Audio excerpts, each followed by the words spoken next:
The first time you've heard that you will work on a Dior collection, how did you feel it? How was the feeling? I remember I walked out of the room and I just started walking into Paris, and I think that I walked 4 kilometers. I think I couldn't think anymore. That was a really weird experience, but very honored, very humble, but also very excited. And you know, it's kind of like a dream come true, because it's a couturier that has been active in a period that I am in love with, mid-century. So yeah, it was a bit surrealistic afternoon. Then you start working on the collection. How did you manage to? Yeah, I mean, that's a natural process. I think I've been in the fashion world designing for 17 years, so I cannot say that it's not different, but going into the company, starting to get to know the people, and then you just start working. You know, we really had to start working right away, because it was a very short time. From the moment that I got appointed until now, altogether, it was very short, 7 weeks or something. So, but then, you know, like, the structure is very, very, very together, and they have a big understanding from what designers want and how they see creation. And so in that sense it was possible. Also, I think because it's a very together atelier and studio, you know, it's very family. I cannot really express it very well in words. I never really expected that, because I think one looks at huge fashion structures as huge corporate machines, and they are, but inside it's very, very, very warm and very, very much a family. And I don't know, like, I was there for 2 weeks and I already felt like part of the family. So it was, in that sense, not so difficult. It was just a short time to do it, so we had to work hard to get to this point. Now, how about the collection? The collection itself, the silhouettes, the fabrics.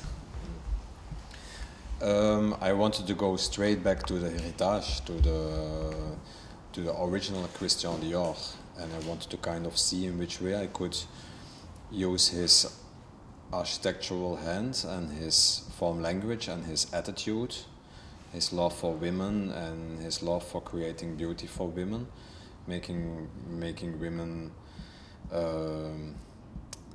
you know, like making really outfits that women desire.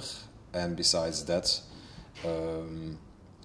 I really try to investigate what his codes are, because I think that it's very important for Christian Dior to kind of re-look at what the codes were in the house, because there used to be very, very specific codes that he created, that he kept on doing.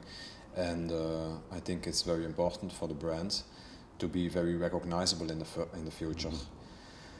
And besides that, I think that the main idea in terms of how I look at couture these days and how I perceive it and what I think that I could do with it has a lot to do with making it more dynamic and seeing it less as a still, seeing it less as only a fashion spectacle, and seeing it less as something that is only made for the red carpet or only made for a photograph.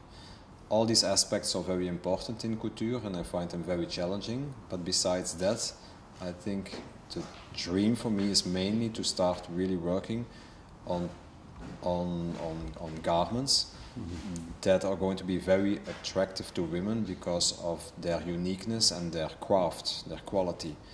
Because I think that with the way in the last decade ready-to-wear and high fashion evolved, it really became quite a mass-produced animal. I think women will re-look at what quality is and what uniqueness is. So voilà.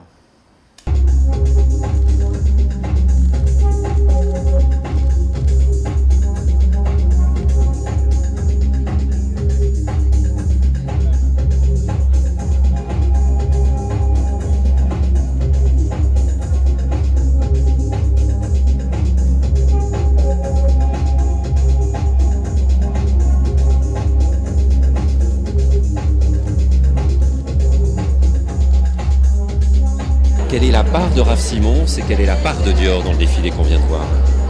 Ce qu'on retrouve de Dior, c'est l'incroyable prouesse des ateliers. Parce qu'à bien regarder la construction des jupes et des robes qui ont l'air si simples, tous les petits balconnets qui ont l'air de rien du tout, c'est un travail incroyable. Ça, je pense que seule la maison Dior peut offrir à un créateur cette main, ce talent incroyable. Parce qu'évidemment, il y a le coup de crayon, évidemment, il y a la vision, mais il y a aussi le savoir-faire. Ça, c'est la partie de Dior. Sa part à lui, c'est peut-être cette vision terriblement contemporaine où finalement le luxe, et en l'occurrence la haute couture, n'est pas une provocation. On ne sent pas l'argent, on sent plutôt l'allure, le chic. On sent que la femme qui s'habille comme ça est une femme qui a de la sensibilité, du raffinement, qui probablement aime l'art, mais qui probablement est aussi respectueuse de l'air du temps. Et il n'y a finalement que elle qui peut apprécier à 100% la beauté de ce qu'elle porte. Et ce n'est pas forcément une provocation. On a aimé ça il y a 15 ans.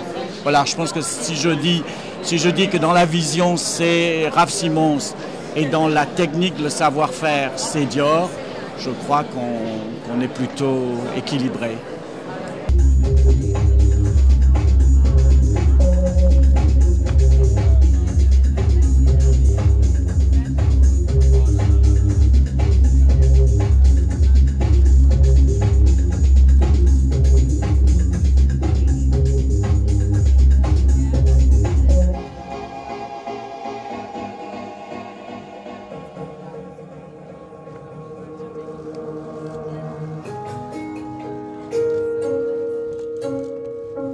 Alors, je n'ai qu'un mot, félicitations. Est-ce que vous êtes un homme heureux maintenant? Écoutez, franchement, aujourd'hui, je suis extrêmement heureux et même ému parce que c'est un grand moment. Le travail de Raf qui a été fait ce soir, les ateliers et puis sa création et son respect du nom Dior. Et voilà, je pense que ça a été fait avec poésie, avec force, puis une belle vision.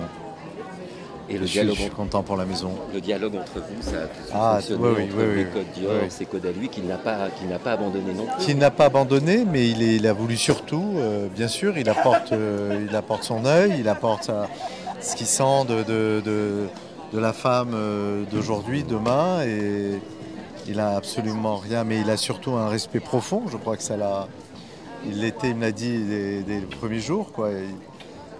La coupe, l'architecture de Monsieur Dior, c'est quelque chose qui l'a complètement passionné. Il a un respect, il connaissait les matières, il savait. Donc ensuite, il a donné. Voilà. Un créateur donne, qu'il a du talent et qui sent, il rentre en vibration comme ça avec la marque. Ça donne ce qu'on a vu. Et je suis très content pour Dior.